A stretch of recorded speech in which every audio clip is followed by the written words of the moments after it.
Hello and welcome to Channel's Book Club. My name is Olakunle Kasumo. It's always great to be on this show where we discuss all things books. Well, you know by now that we lost a legendary African writer, Ngugi wa Thiong'o. He was a legend, no doubt about it. If you're talking about the greatest writers that ever came out of the continent of Africa, Ngugi's name will definitely be mentioned. He was revolutionary, not just in the types of books he wrote, so the impact of those books, but also his philosophy when it comes to African literature. And one of his ideas, one of the things he pushed in his lifetime was the importance of writing in native languages of Africa. We have literature written in English all over the place. Our children are exposed to literature in English or French, as the case may be, depending on where you are from in Africa. But how many of our children have access to literature written in indigenous languages? And he, at some point in time, resolved to write not in English but in his local language as a Kenyan. What a great man he was. What an idea that he pushed. And that idea is important. I always say that a big African problem is the problem of identity. We've lost our identity as Africans. And once you have lost your identity, it is difficult to be successful. As it works with individuals, it works with groups of people, societies, countries, nations, and all that.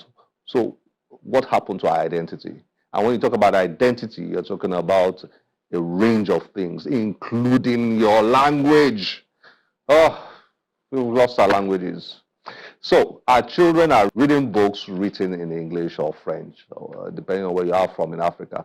But they cannot, or they are not having access to books written in, for example, Yoruba, Hausa, Igbo, etc. That's a big problem. Well, there is an organization that is doing a lot of work in this regard. Room to Read, an international NGO that is passionate about literacy and pushing the rights of the girl child with regards to literacy and education and so on. So it's amazing the work Room to Read is doing all over the world. And one of what they're doing is translating books written in English into local languages. And they've done that in Africa for quite a while, but not in Nigeria until most recently. Now, Room to Read has set its sights on translating books written in English into Yoruba, Igbo, and Hausa. Great news. What a project that is. It has recently been launched. It's a big project, massive project, and it is set to change the dynamics of things in Nigeria with regards to literature. Local partner, accessible publishers, and they are working hand in hand to make sure that this is done, to get our children to be able to read books written in Hausa, Igbo, and Yoruba. Well, when this project was launched, we were there, as always. You know, we're big on literacy on Channel's Book Club. That's what we're all about. We were there. Enjoy this.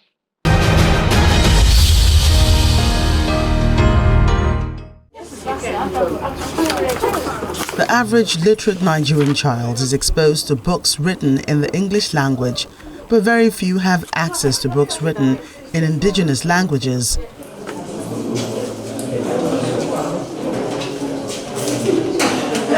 Is that situation about to change?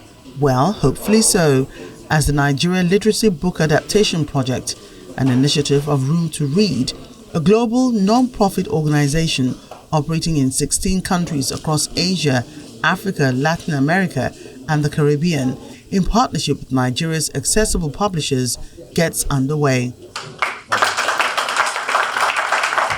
Key stakeholders in the education and publishing sectors gather alongside language experts to flag off the project, which is designed to promote literacy and project indigenous languages via literature.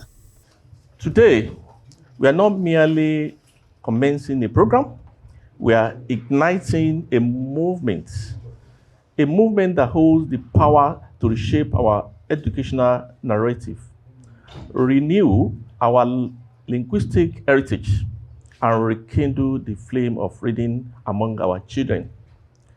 This is more than an event.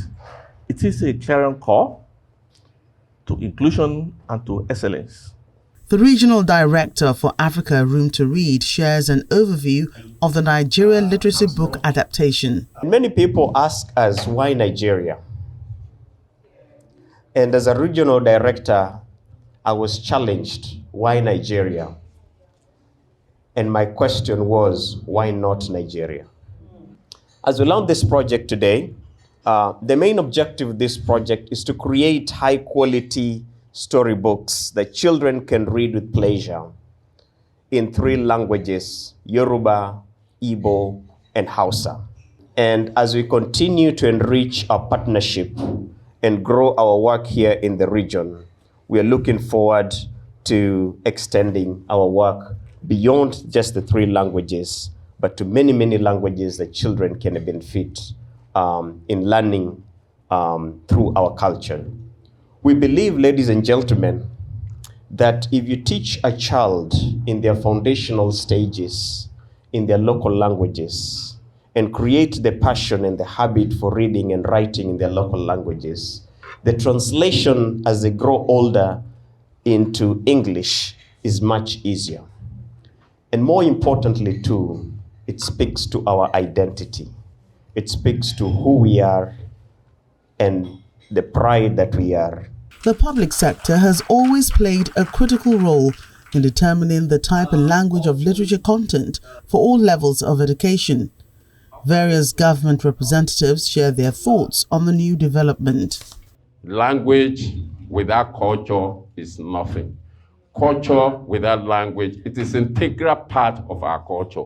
So, I'm very happy that Accessible Publisher succeeded in bringing Igbo, Hausa, Yoruba together so that we can start teaching our youth from the beginning. In a world increasingly driven by information and innovation, literacy, particularly in indigenous languages, remains the bedrock of sustainable development and social inclusion and national identity.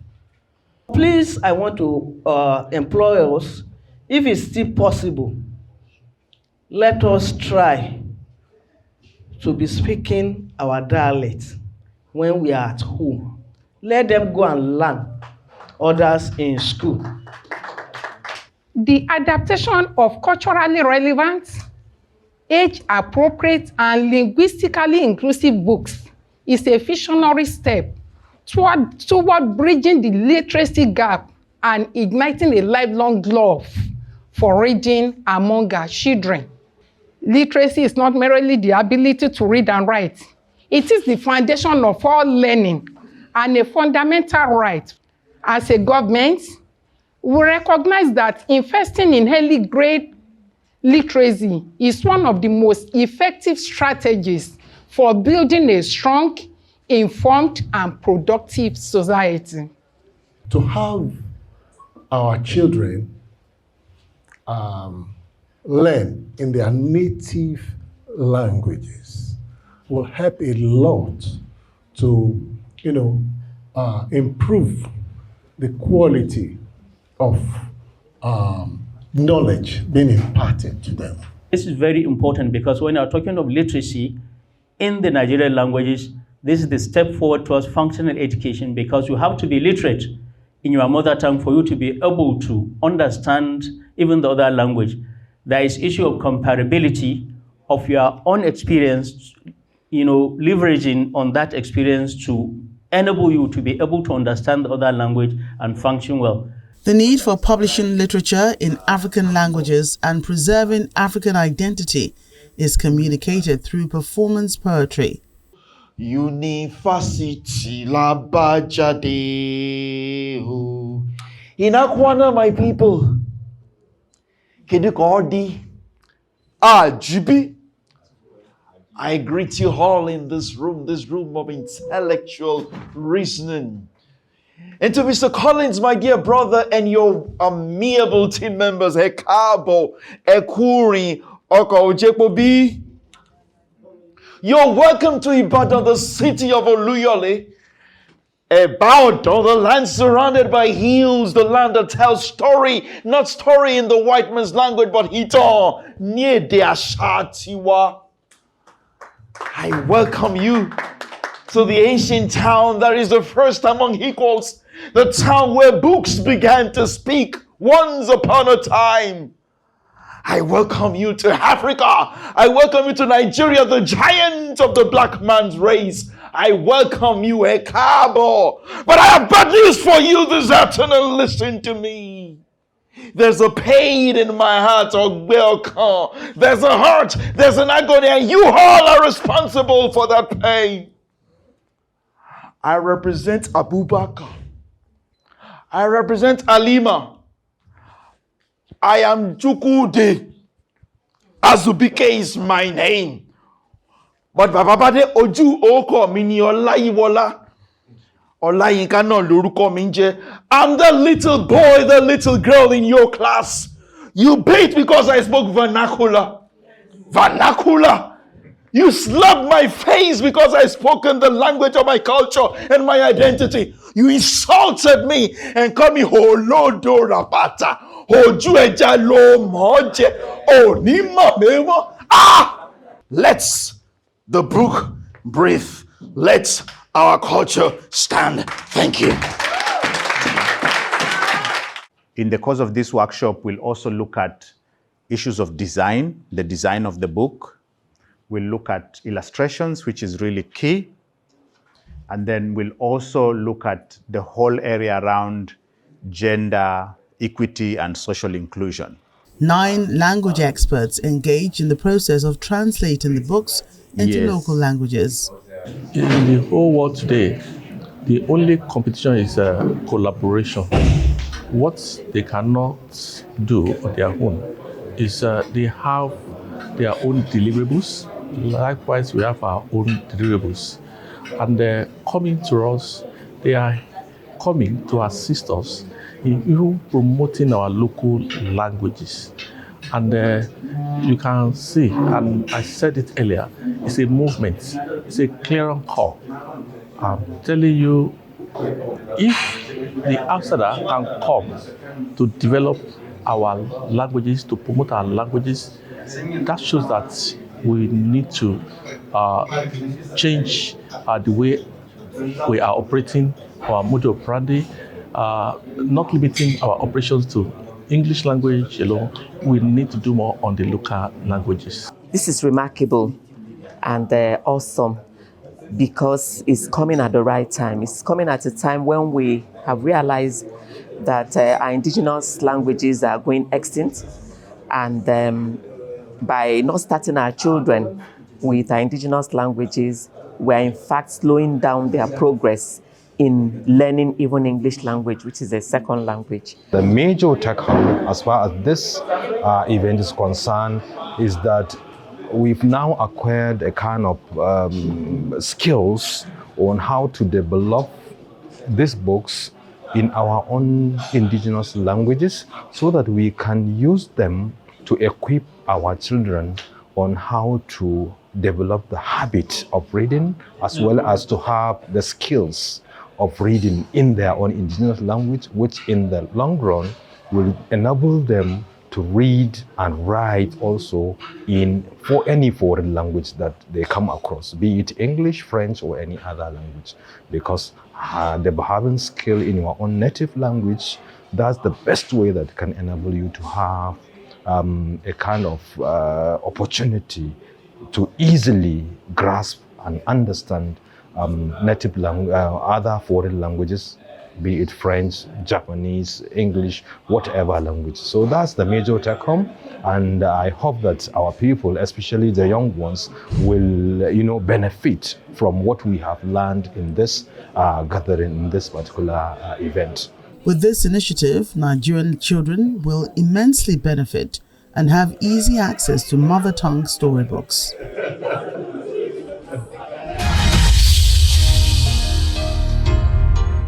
Fantastic projects, and really excited about it. Well, we met up with Collins Munene, Regional Director, Room to Read, and discussed with him what Room to Read is doing, that whole project, that whole literacy challenge in Africa, and how it can be resolved. We really need to attend to it. So let's enjoy this conversation with Collins Munene.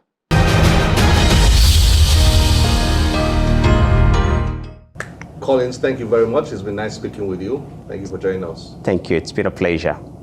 You've done so much work on the African continent over the years. You have this bird's eye view of the literacy challenges in Africa, which is part of why you are motivated to do a number of things that you are doing now. I would like you to share that with us. What's the situation, and what problem are you trying to solve? Thank you, Kundle. Africa is a very dynamic and very complex, but also a very simple place to change the world. And in Africa, we really are very strong and emphasize education. And we have seen education transforming the lives from the children to adults and transforming the lives of our economies, including our political environment. But more fundamentally, for Room to Read, which is an international NGO, having operated in 25 years, having impacted 50 million children in the 25 years that we have been in operations across the globe. We have conducted studies and partnered in studies with educational experts and researchers. And one of the fundamental problems that we have established and we are trying to resolve is the issue of fundamental foundational learning. We believe that if the foundational learning for young children is set up correctly, these children have the propensity to become better learners and change the world. So Room to Read operates in this vision that the world change begins with educated children. And as a result of that, our strong emphasis is in foundational learning, which is lower grades 1, 2, and 3. And more importantly, studies have also revealed that studying in local languages, children learning to learn from their local languages, compared to children who have not learned from local languages. Children who learn from local languages actually have an easier time as they advance and translate in English. So in Africa, the big challenge that we face now, and we are a strong advocate of this, is the national policy languages in the countries, where we find that as much as we want to continue to be progressive in our educational systems, we are really deviating away from the local languages and gravitating into English. And we have seen results of that it's becoming a little bit of a challenge when children who are actually, studies have revealed that in some geographies, not necessarily here in Nigeria, but across Africa, we have seen children in high schools, about to complete high schools, who can barely read a sentence. And that is a problem that we are trying to resolve today to be able to eradicate illiteracy. Okay, well, can you walk us through the challenge or challenges of this lack of access to literature written in indigenous languages? What are we dealing with here? Because it seems so rampant. Yes. One looks at the literary space, you look at what kind of books are getting to our children, and what languages are they being written in. Yes. Yeah, so what are we dealing with here? We're dealing with a challenge where, like I began to say, the national policy, the language of instruction in schools. In Africa, we have seen some countries who have actually moved away from the indigenous way of teaching our children at the fundamental stage to really now starting with English. I'll give you an example. When I grew up in Kenya, in our fundamental ages, we were taught by our local languages. Our teachers spoke to us in local languages. Today, my children, who are actually in those levels, because of globalization and integration of different cultures, the national policy language of instruction has shifted from the local language to English. So that's a challenge that we are beginning to see quite a bit. But our intervention as Room to Read, we are cognizant to the fact that we want to work collectively with the government. We want to give best practice, and our work is about research and insight so that we can, on one way, reshape the curve of the language of instruction. But additionally to that, to help governments being able and communities being able to have literature, storybooks, books of interest that can be assimilated in the system, that children can pick these books in their local language and sit and learn how to read. So working parallelly with, but collaboratively with the communities and the governments that we work into. But it's a challenge that we have to collectively work together.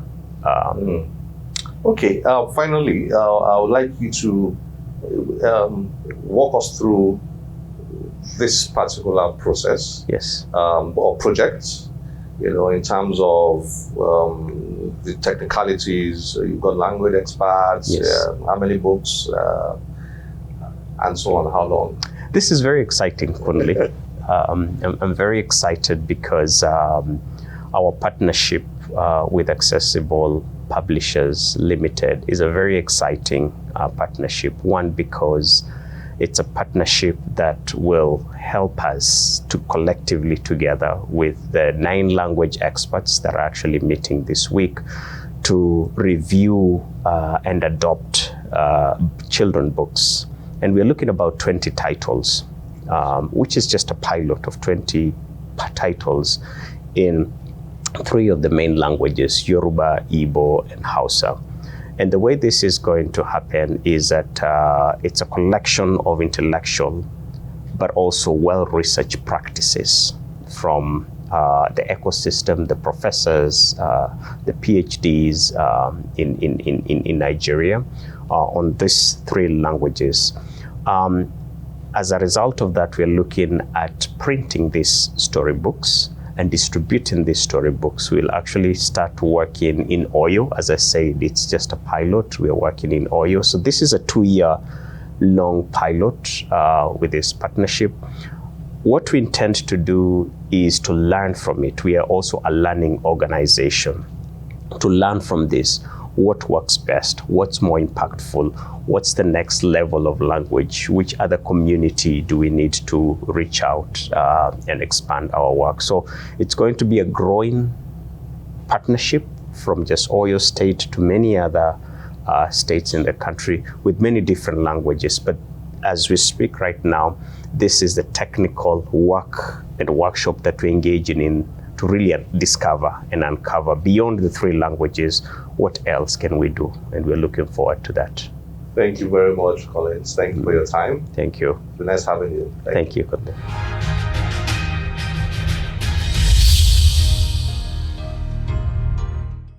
So much work to be done. I'm really glad we have organizations like Room to Read and so many other organizations that are doing great work on the continent of Africa and particularly in Nigeria. So much work to be done right here.